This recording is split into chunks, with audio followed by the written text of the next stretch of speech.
రానున్న మున్సిపల్ ఎన్నికల్లో మేడ్చల్ నియోజకవర్గ పరిధిలోని 3 మున్సిపాలిటీల్లో కాంగ్రెస్ పార్టీ తిరుగులేని విజయం సాధించి సంపూర్ణ మెజారిటీ కైవసం చేసుకుంటుందని కాంగ్రెస్ నేతలు ధీమా వ్యక్తం చేశారు. గ్రామీణ వాతావరణం కలిగిన మున్సిపాలిటీల్లో కాంగ్రెస్ ప్రభుత్వం అమలు చేస్తున్న సంక్షేమ పథకాలకు ప్రజల నుంచి అనూహ్య స్పందన వస్తోందని పేర్కొన్నారు.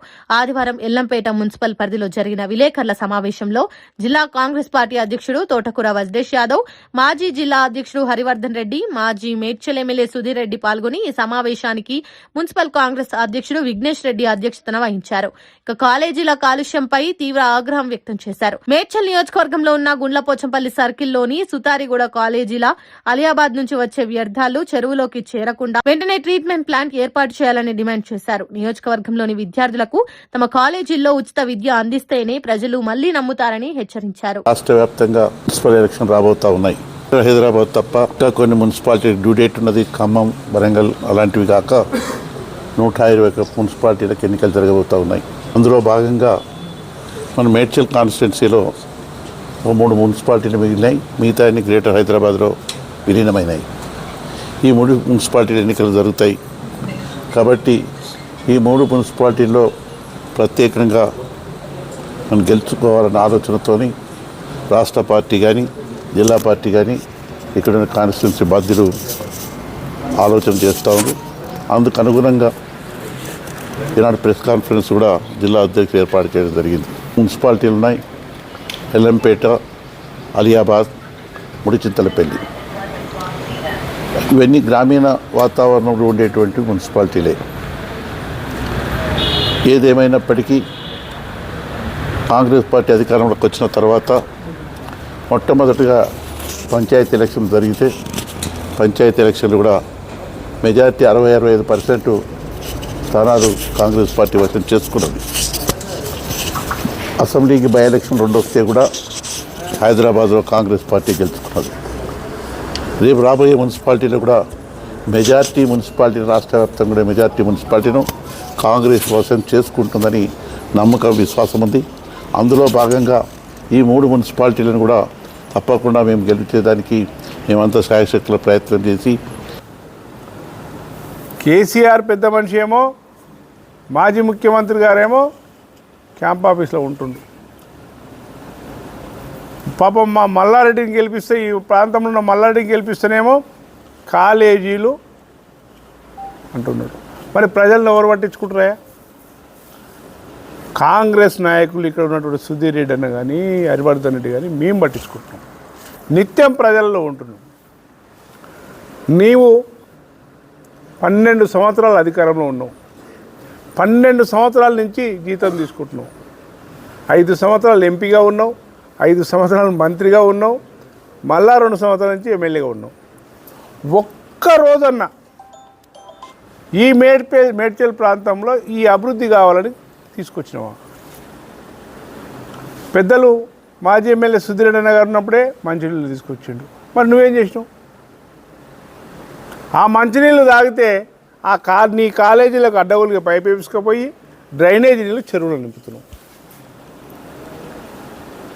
ఆ చెరువు నీళ్ళు మా ప్రజలు తాగాల్సి వస్తుంది.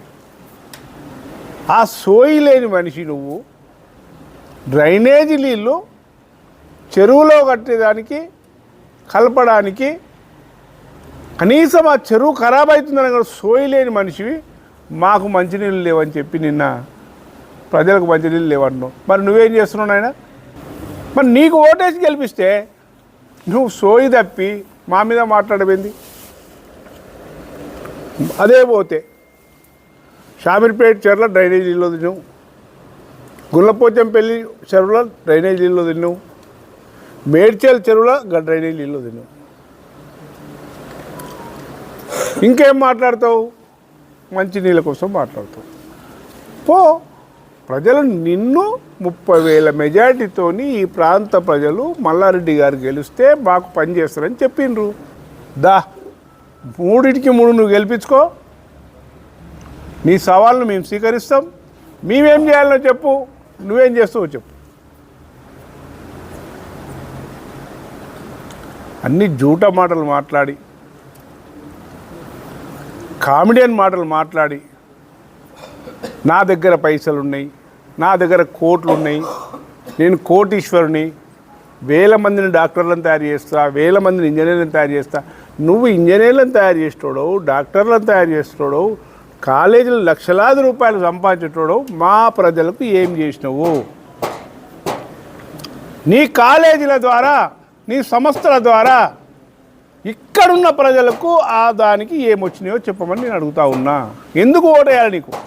నీకు 10 సంవత్సరాలు ఇస్తే చేయనీకి చేతగాలే. ఇప్పుడు మంచినీళ్ళు లేవు. ఎవరున్నారు అధికారంలా? మంచినీళ్ళు లేవని ఏ రోజన్నా ప్రభుత్వం దగ్గరికి పోయిన పాపన పోయినవా? ఎన్నికలు వస్తే నీకు మంచినీళ్ళు లేదు అదికి వస్తున్నాయి. అవి కూడా తీసుకొచ్చిస్తాం ఖచ్చితంగా. మా ప్రభుత్వం ద్వారా, మా ముఖ్యమంత్రి ద్వారా అన్నీ కూడా చేస్తాం. ఒక్క కౌన్సిలర్ కూడా గెలవకుండా కట్టు కావాలండి మా 68 మంది కౌన్సిలర్లను గెలిపించుకొని 3టికి 3 మున్సిపాలిటీలలో జెండా ఎగరేస్తామని చెప్పి ఛాలెంజ్ చేస్తున్నాం. నీకు దమ్ముంటే ఫస్ట్ షామర్పేట చెరువులో నీళ్లు కలపకుండా, డ్రైనేజ్ కలపకుండా తీసేయి. ట్రీట్మెంట్ ప్లాంట్ పెట్టు. గుల్లపోచంపల్లిలో ట్రీట్మెంట్ ప్లాంట్ పెట్టు. సుత్తారుగూడెంలో ట్రీట్మెంట్ ప్లాంట్ పెట్టు. అదేవిధంగా ఈ ప్రాంత ప్రజలకు, నీ కాలేజీలో చదువుకునే పిల్లలు ఎవరైతున్నారో మా నియోజకవర్గంలో ఉన్నటువంటి చదువుకునే పిల్లలందరికీ ఫ్రీ ఎడ్యుకేషన్ చేయి. అప్పుడు నిన్ను గెలిపిస్తాం తప్ప జూట మాటలు చెప్పి ఎన్ని రోజులు నమ్ముతాం? ఒకసారి నమ్మినాం ఎంపీని చేసినాం, 2 సార్లు నమ్మినాం ఎమ్మెల్యేని చేసినాం, 3 సార్లు నమ్మినాం ఎమ్మెల్యేని చేసినాం. ఇంకా నీ మాటలు నమ్ముకుంటూ పోతందుకు ఈడ ఎవ్వరు చెవులలో పువ్వు పెట్టుకోలే. ఖచ్చితంగా నీకు బుద్ధి పెట్టే రోజులు వచ్చినాయని చెప్పి తెలియజేస్తూ కామెడీలు బంద్ చేసి నియోజకవర్గంలో అభివృద్ధి కార్యక్రమాలకు ఎక్కడికక్కడ నిన్ను ప్రజలు ఓటేసిర్రు. జోహర్ నగర్లో డంపింగ్ యార్డ్ కోసం మాట్లాడు, గట్కేసర్ల ఫ్లైఓవర్ కోసం మాట్లాడు. ఏ అవసరాలు ఉన్నాయో ఎన్నికలప్పుడు ఏమేమైతే చెప్పినావో అవన్నీ కూడా చేయాల్సిందిగా డిమాండ్ చేస్తూ మేడ్చల్ నియోజకవర్గంలోని 3 మున్సిపాలిటీలు మూడుజింతలపల్లి, అలియాబాద్, ఎల్లంపేటకు సంబంధించి ఎన్నికల సందర్భంగా కార్యకర్తలను సమాయత్తం చేయడంలో భాగంగా ఈరోజు మీతో ప్రజలకు కాంగ్రెస్ పార్టీ చేస్తున్నటువంటి కార్యక్రమాలు ఏందో వివరించడానికి పెట్టినటువంటి ఈ కార్యక్రమం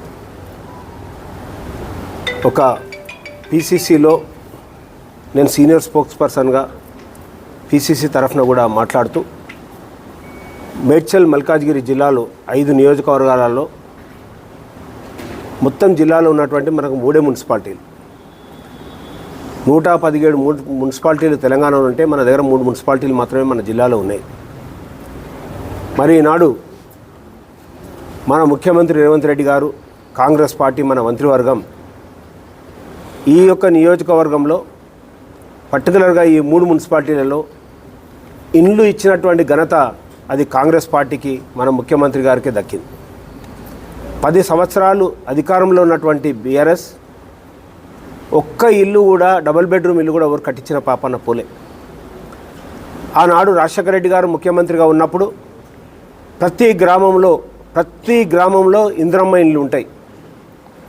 ఇందిరమ్మ ఇండ్లు ఉండడమే కాకుండా ఆనాడు ఇందిరాగాంధీ గారు ప్రధానమంత్రి ఉన్నప్పుడు ప్రతి గ్రామంలో భూ పంపిణీ చేసి ఎస్సీ ఎస్టీలకు బీసీలకు భూమి లేనటువంటి పేదలకు అందరూ కూడా భూములు ఇచ్చినటువంటి ఘనత అది కాంగ్రెస్ పార్టీకే దక్కింది, ఆనాడు ఇందిరమ్మకి దక్కింది.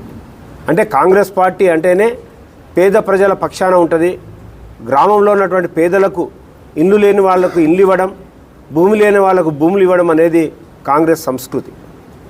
మరి 10 సంవత్సరాలు అధికారం నుండి మరి తెలంగాణ తెచ్చుకుందే తెలంగాణలో ఉన్నటువంటి ప్రతి యువకుడు కానీ ప్రతి ప్రజలకి పేదరికంని పోగొడతామనే ఉద్దేశంతో ప్రాణాలు అర్పించినటువంటి ఎంతోమంది యువకులు ఈరోజు 10 సంవత్సరాలు బీఆర్ఎస్ ప్రజలకు ఏం చేయలేకపోయింది.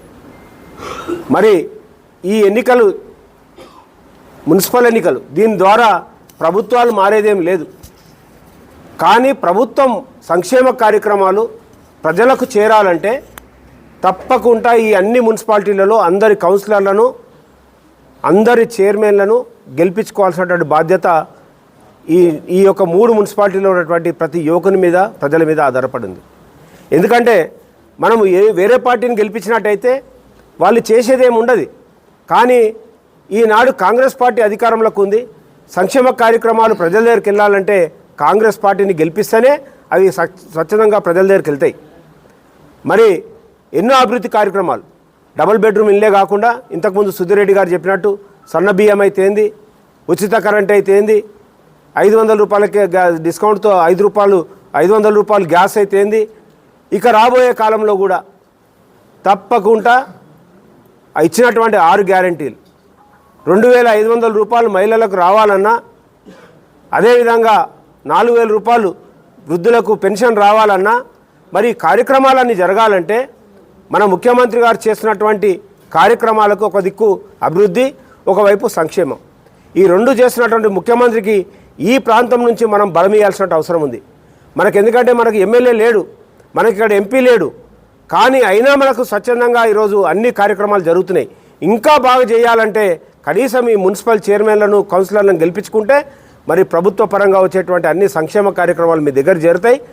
కాంగ్రెస్ పార్టీ తప్పకుండా ప్రజల పార్టీ. ఇంకా రెండో విడత కూడా డబుల్ బెడ్రూమ్లు ఇవ్వడానికి పార్టీ రెడీగా ఉంది, ముఖ్యమంత్రి గారు రెడీగా ఉన్నారు.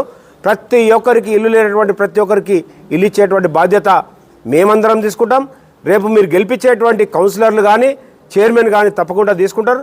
మరి గెలిపించే బాధ్యత ప్రజలు తీసుకోవాలని, ఈ కార్యక్రమం సక్రమంగా జరగాలంటే, ప్రభుత్వ పరంగా మీకు అన్ని అభివృద్ధి జరగాలంటే మా కాంగ్రెస్ పార్టీ నుంచి ఇలాంటి ప్రతి కార్యకర్తను, ప్రతి ఒక్క కౌన్సిలర్ను గెలిపించాలని ఈ సందర్భంగా కోరుకుంటూ